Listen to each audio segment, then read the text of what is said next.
नमस्ते फ्रेंड्स, आज हम बात करने वाले हैं एक चेस्ट पेन की, जिसे हम कार्डियोफोबिया भी कहते हैं। हमने अपनी पिछली वीडियो में बताया है what is typical chest pain, मतलब जो पेन हार्ट अटैक या हार्ट की बीमारी को इंडिकेट करता है, उसके बारे में हमने पिछली वीडियोस में बताया था। तो किस तरह का पेन होता है जो हमें हार्ट अटैक के बारे में नहीं होता, लेकिन पेशेंट सोचता है कि मुझे वो बार बार पेन फील हो रहा है और मुझे हार्ट अटैक ना हो। इस तरह से वो अपना बहुत सारी ECG, echo, TMT, sometimes he go for angiography and CT coronary angiography as well, and everything comes normal.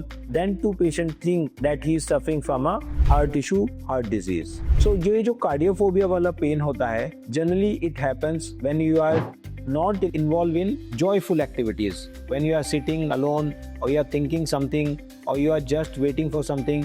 उस समय आपको एक पेन सेंसेशन होती है जो कि एक दो फिंगर के जितनी इस जगह पे होती है, प्रिकिंग टाइप होती है, कभी कहीं और कभी कहीं फील होती है। इस तरह की जो पेन सेंसेशन होती है वो हमें हार्ट अटैक को इंडिकेट नहीं करती है। हमें उसे आइडेंटिफाई करना है कि हार्ट की बीमारी नहीं है, लेकिन साथ ही साथ हमें ये पहचानना है कि किस तरह का पेन हमारे लिए नुकसानदायक है, किस तरह का नहीं है। अगर हमने एक बार हमें पेन हुआ, हमने उसको इवेलुएट किया ईसीजी, इको, टीएमटी या जो भी टेस्ट है उनसे, तो उसी तरह का पेन अगर दोबारा होता है तो हमें ये विश्वास दिलाना है अपने आप को कि ये हार्ट की परेशानी या हार्ट अटैक की परेशानी या ब्लॉकेज की परेशानी नहीं है।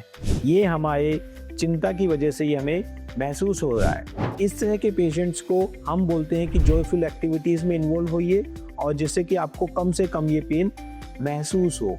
और इस तरह से अननेसेसरी टेस्ट कराने से हमारे ऊपर फाइनेंशियल, फिजिकल और मेंटल बर्डन पड़ता है। तो हम इस तरह से अननेसेसरी टेस्ट ना कराएं और इस तरह के होने वाले जो पेन्स हैं जो कि एटिपिकल है, और कार्डियोफोबिया जो हमारे मन में लगता है कि हमें कुछ हो जाएगा और हम अचानक से डॉक्टर के पास या इमरजेंसी में जाते हैं, उसको अवॉइड करें। थैंक यू, धन्यवाद।